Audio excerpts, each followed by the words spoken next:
Could only owning the house or the apartment on top of a property, rather than owning both the dwelling and the land underneath it, be the solution to the housing crisis? It is one concept that's gaining traction to help first home buyers into the market. But do prospective buyers need to be wary about buying leasehold properties? Property commentator Ashley Church is with us this morning. Morning, Ashley.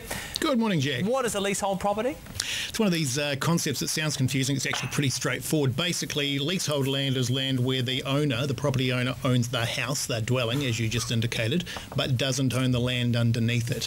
And there's a variety of different ways in which that's done, but the typical case is that the land will be revalued by the owner of the land once every 21 years, and the new value will set the base for whatever the person's going to pay going forward. It will usually be 5%. So if the property value is at 100 grand, 5% of that's 5,000. It means that it will cost you $100 a week to own for 21 years. So you pay a lease on the land, but you own the house. You own the construction. Right. Okay. So you own the construction. So basically, it's like you own the property itself, but you're kind of paying rent for that property as well. Correct. Yep.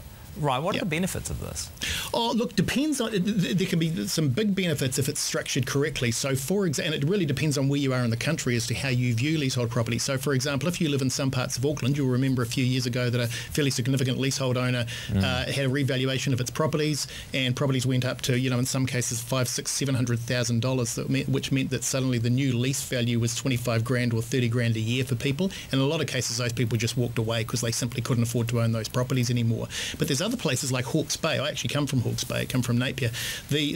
After the 31 earthquake, a fairly large chunk of the foreshore actually came up and became land. So it became owned by the Harbour Board. They had no use for it, so they actually put it out as leasehold land, and it got inherited by the regional council. It was formed in 1989, and they've been an active seller. So if you live in Hawke's Bay and you own a leasehold property, you can freehold that lease at any stage, and in those cases, it's actually fantastic because it's a cheap way of getting into a home. So might this be an option for easing the housing crisis?